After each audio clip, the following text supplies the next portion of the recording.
శ్రీమాత్రే నమః. ఏ వ్యక్తి అయినా సరే ఆధ్యాత్మికంగా ముందుకు వెళ్ళాలన్నా, భౌతిక ప్రపంచంలో ముందుకు వెళ్ళాలన్నా 3 ఇంపార్టెంట్ పాయింట్స్ గుర్తుపెట్టుకోవాలి. ఏంటవి అంటే డెటర్మినేషన్, డెడికేషన్, డివోషన్. 3 Ds అంటాము. డెటర్మినేషన్ అంటే మీకు ఏది కావాలి? ఎన్నో విషయాలు ఉంటాయి, మన లోపల ఎన్నో ఆలోచనలు ఉంటాయి. ఆ ఆలోచనల నుంచి ఏది కావాలి అనేది మనం ప్రయారిటైజ్ చేసుకోవాలి. దేనికి ప్రాముఖ్యత ఇవ్వాలి అనేది ఫస్ట్ మనం నిర్ణయించుకోవాలి.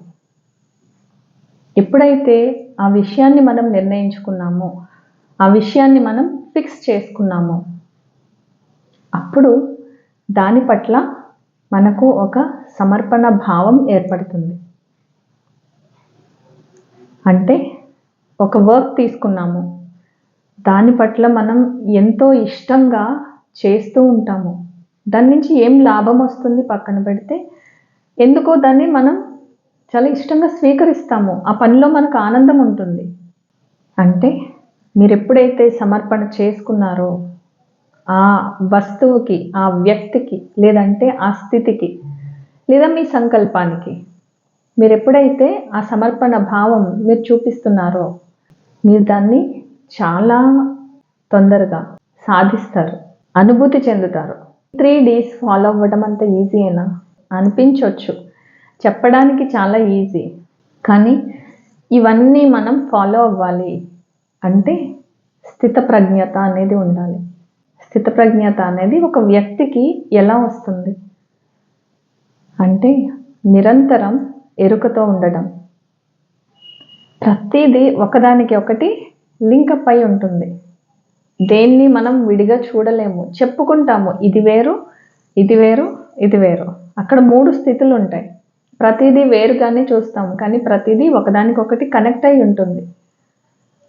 ఈ స్థితప్రజ్ఞత మనం సాధించాలి అంటే ఎరుకతో ఉండాలి నిరంతరం. ఆ ఎరుక ఎట్లా వస్తుంది? ఎప్పుడైతే మన దృష్టిని ఈ భ్రూమధ్యంపై ఏకాగ్రం చేస్తామో అప్పుడు ఎరుక అనే స్థితిని మనం అనుభూతి చెందుతాం. ఏ వ్యక్తి కూడా ఒకేసారి ఈ స్థితిలోకి రారు కూడా. సాధన ఎప్పుడైతే సాధన చేస్తాడో ఆ వ్యక్తి ఆ అనుభూతిలోకి వెళ్తాడు, అనుభూతి చెందుతాడు. అంటే ఒక సాధన మనం చేస్తున్నప్పుడు దానిని ఆస్వాదిస్తాము. అప్పుడు మన లోపల ఒక ఫీలింగ్ ఉంటుంది.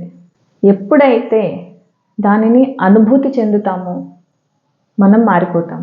అంటే ఆస్వాదించటం అనేది బాహ్యంగా జరిగే ఒక ప్రక్రియ. అనుభూతి చెందడం అనేది అంతరంలో జరిగే ఒక ప్రక్రియ. రెండిటి మధ్యన చాలా వ్యత్యాసం ఉంటుంది. అందుకే ఏ విషయాన్నైనా సరే మీరు అనుభూతి చెందితే దాన్ని మీరు ఎదుటి వ్యక్తికి ఈజీగా అర్థమయ్యేలాగా చెప్పగలుగుతారు. వాళ్ళని ఆ స్థితికి మీరు తీసుకువెళ్ళగలుగుతారు. ఎందుకంటే అది మీ అనుభూతి. ప్రతి కణంలోనూ మీకు అది ఉంది. ఈ 3 Ds కనుక మీరు అచీవ్ చేయాలి అనుకుంటే ఫస్ట్ మీ దృష్టి ఒక చోట ఏకాగ్రం అవ్వాల్సి ఉంటుంది. అక్కడి నుంచి మీరు స్థితప్రజ్ఞత చూస్తారు మీ లోపల. అంటే ప్రతి దాన్ని సమానంగా, మంచి చెడు దేన్నైనా ఒకే స్థితిలో చూడగలిగే సమభావన మీకు వస్తుంది. అది వచ్చిందా మీరు పెట్టే సంకల్పాన్ని ఎరుకతో దాన్ని గమనిస్తూ ఉంటాము. అలాంటి ఒక స్థితి సాధన ద్వారా పెంపొందించుకోవాల్సి ఉంటుంది. ఈ 3rd Eye టెక్నిక్స్ అన్నీ కూడా అందుకే. ఎక్కడో ఒక చోట మనం దాన్ని పట్టుకుంటాము, ఇక్కడ నాకు కరెక్ట్గా ఉంది. సో దాని నుంచి మనం ఏ స్థితి అయితే ఆ వ్యక్తి ఉన్నతికి కావాలో ఆ స్థితికి అతను చేరుకుంటాడు. ప్రతి వ్యక్తి సద్భావనతో ఉండాలి. సద్భావనతో ఉండడం అంటే నేను సద్భావనతో ఉన్నాను అని చెప్పుకోవడం కాదు. చెప్పుకోవడం వేరు, దాన్ని అనుభవంలోకి తెచ్చుకోవడం వేరు. మనం చేసే ప్రతి క్రియలోనూ, ప్రతి పనిలోనూ, చూసే ప్రతి దానిలోనూ అంటే మన దృష్టి ఆ సద్భావనతో ఉండాలి. అప్పుడు మాత్రమే ఆ స్థితిలో మనం ఉన్నట్టు. సో ఇవన్నీ ఒకదాని తర్వాత ఒకటి సమాంతరంగా జరుగుతూ ఉంటాయి. అంటే సమస్థితిలో ఆ స్థితికి మనం చేరుకుంటూ ఉంటాం. మీరు అనుకున్నది ఆనందంగా సాధించగలుగుతారు. ఈ వీడియో చివరి వరకు చూసినందుకు ధన్యవాదములు. ప్రేమతో మీ హైమావతి.